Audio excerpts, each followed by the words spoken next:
No, no, no, no.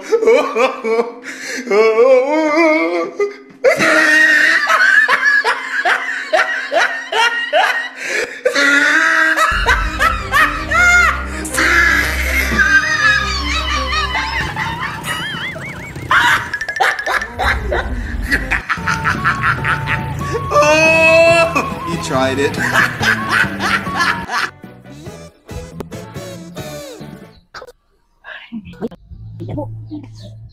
Ma, dito na ako. Ay, nandiyan ka na pala. Kumusta pag-aaral mo?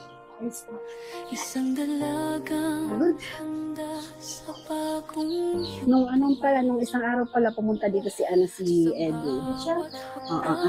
Sabi pala sa akin, dalawin si Nanay Rosa sa bahay niya. Magpapasama raw si Edu sa'yo yata magdala. Pag ay napagala ng pag nag-uwi siya. Alam ko nasa Manila yun. Wala ba kayong pasok ngayon? Maaga kayo umuwi? Wala. Kanabalik ko rin. Ay, oo. Anak, butihin mo pag-aaral mo at mahirap ang mas mabuti at maraming mga tumutulong sa iyo. Kaya sana naman ay pagbutihin mo pag-aaral mo para sa kinabukasan ng mga magkakapatid. Para matulungan mo sila na pagdating ng panahon. Bakit ba may mga bantay pa dito?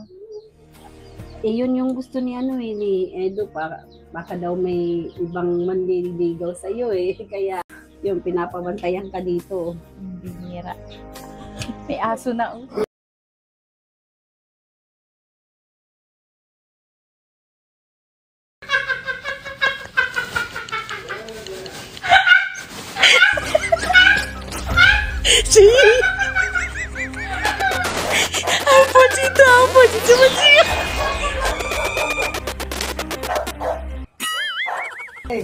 Yung gwardiya dito, nandun na sa lako. Kaya pala, wala na dito. Nandun na ba?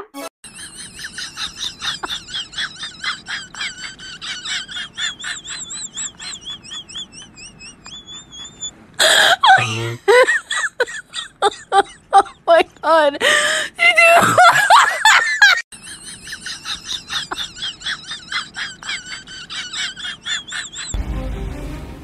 Oo, nakita ako. Kaya pala wala dito Pinababantayan ba ako? Baka nagbabantay sa iyo dun. Baka nagbabantay sa akin. Baka dun ka na pinapabantayan. Papa. Sa school may bantay na rin. Okay na yun. Para may kahit paano may sa iyo, magtingin-tingin. Para yun yung nila. Nakakaya naman din sa mga classmates at pati ba naman sa school may bantayan para tuloy akong bata.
Yun yung gusto ni Edo na magbantay doon.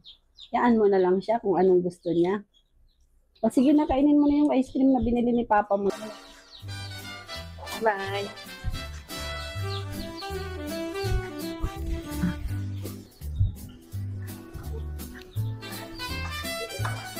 Ano to yun? Ayos, may binili ng ice cream si Papa. Ako na pati ako, tsaka gutom.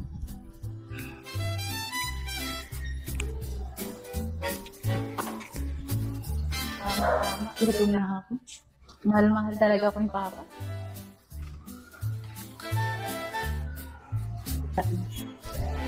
At mamatik mo ng ice cream.